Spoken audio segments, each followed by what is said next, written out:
total of 8 books this month, and I am very, very pleased with myself and shocked. So I have 7 books here, one that was an ebook. I'm very excited. So hello everyone, my name is Kiana and welcome to my channel, or welcome back. My name is Kiana. I do bookish things here. Today we're going to be doing my May wrap up. I do my wrap ups in the order of what I read it, so yeah, let's get started. So the first book I read in the month of May is Homebody by Ruby Kapoor. This is a collection of poetries and like not short, but almost like short stories. What it says on the back is, after feeling disconnected for so long, my body and mind are finally coming back to each other. I enjoyed this. I gave this a 3 out of 5 stars. Like I said, I enjoyed it, but nothing really stood out to me except for like the couples that I tabbed. What I tabbed, I related to the most, or I enjoyed the most. So let's see if I can read you one. I have never known anything more quietly loud than anxiety. I do suffer from anxiety attacks, especially more now that I'm pregnant. Or why do I let my mind get under my skin? I am so insensitive. I enjoy this. I love Ruby Kapoor. Hopefully, I don't know if she's coming out with any more poetry collections, but I will read them.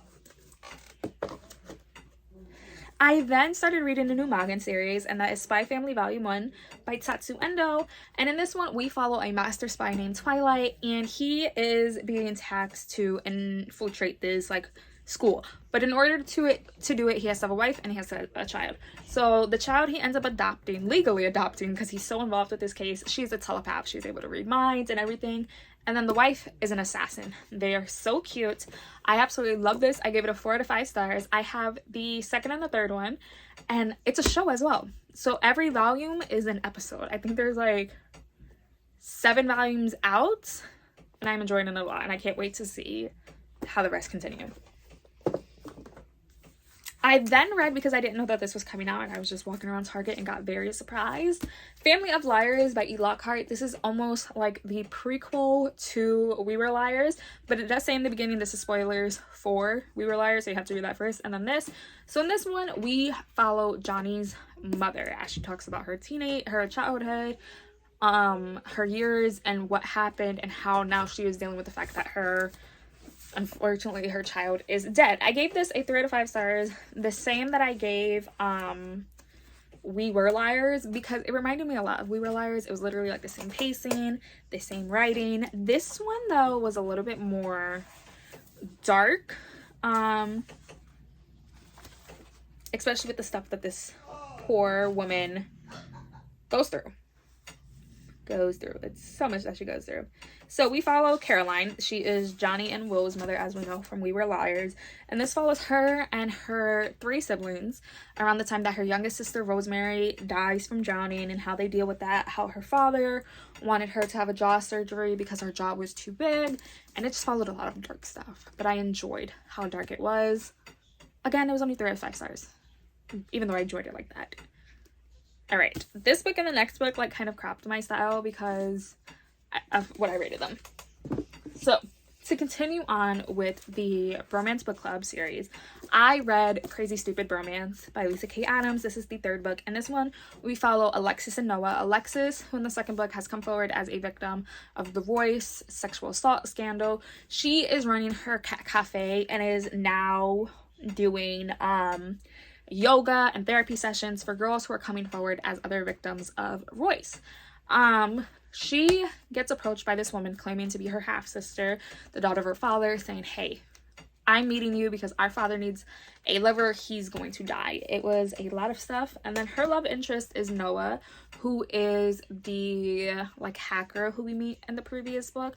I enjoyed them as friends, as you will see in my review, which will hopefully be up next week.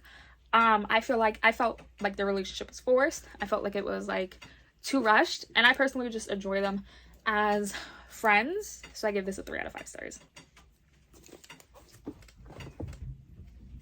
I then read, to continue on with my Harry Potter reread, my favorite book ever, Harry Potter and the Prisoner of Azkaban. So this one follows Harry in his 3rd year, of course, when Sirius Black is breaking out of Azkaban, and that everyone believes he is after Harry. Harry doesn't know why. Harry doesn't understand what this murderous man has to do with anything.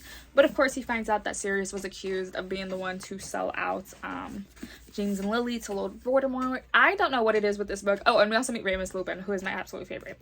I don't know what it is with this book. This book is my favorite. This book brings me so much joy and so much happiness. No matter what, between this and Order of the Phoenix, these two are my favorite books and movies in the entire series. So, of course, this got a 5 out of 5 stars. I then read a middle grade graphic novel called Wingbearer by Marjorie Liu and Tenny Isakamiya. Oh, I'm so sorry. This was a Barnes & Noble book club pick, I think, for like April. So, in this one we follow a girl named Zuli, and she lives in basically a tree with the birds. The birds who come when they die and they'll be reincarnated to a new bird. But for a couple days now, no new birds are coming, no leaves are growing, nothing is happening. And she's being told that someone is stealing them. So she leaves with her friend the owl to try to figure out what is going on. It is a lot of plot twist. I absolutely love this. I gave this a 4 out of 5 stars. It would have been a 5 out of 5 stars, but I just didn't like the plot twist at the end. I felt like that plot twist is always overplayed, but I did enjoy it. So hopefully, we will soon get a second book in this series, but I actually like this a lot, and it's a very cute graphic novel. If, you know, you have kids who read middle grade that don't like reading like books like Harry Potter like that. And so I then read for my 7th book, and I think my favorite of this month, The Love Hypothesis by Ali Hazelwood. This is the first book in Book Talk Made Me Read It, which will be up on my channel later this month. So in this one, we follow a woman named Olive Smith, and she is her 3rd-year PhD candidate, and she lies to her best friend and basically says, yeah, I'm on a date. So when her best friend comes up to school, she kisses the closest guy to her, which happens to be an asshole professor / advisor named Adam Carlson. She basically begs him to do this fake dating with her because her best friend wants to date her ex-boyfriend, and she wants them to think it's okay that she moved on. And so it's fake dating, an age gap, and it is basically like he's an asshole to everyone but her. I love this so freaking much. Just wait until you see my vlog for this. But this was, of course, a 5 out of 5 stars. And then the 8th and final book that I read this month was The Tea Dragon Tapestry. I always forget who this is by. But in this one, we again follow Greta, and I feel like I'm going to say her name wrong. Oh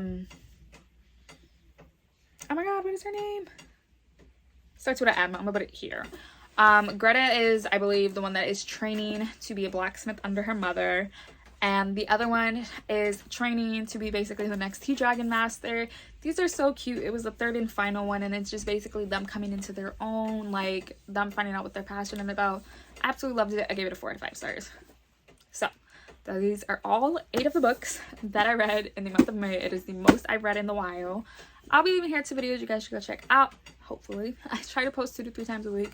And hopefully I'll see you guys very soon with another video. Bye, guys.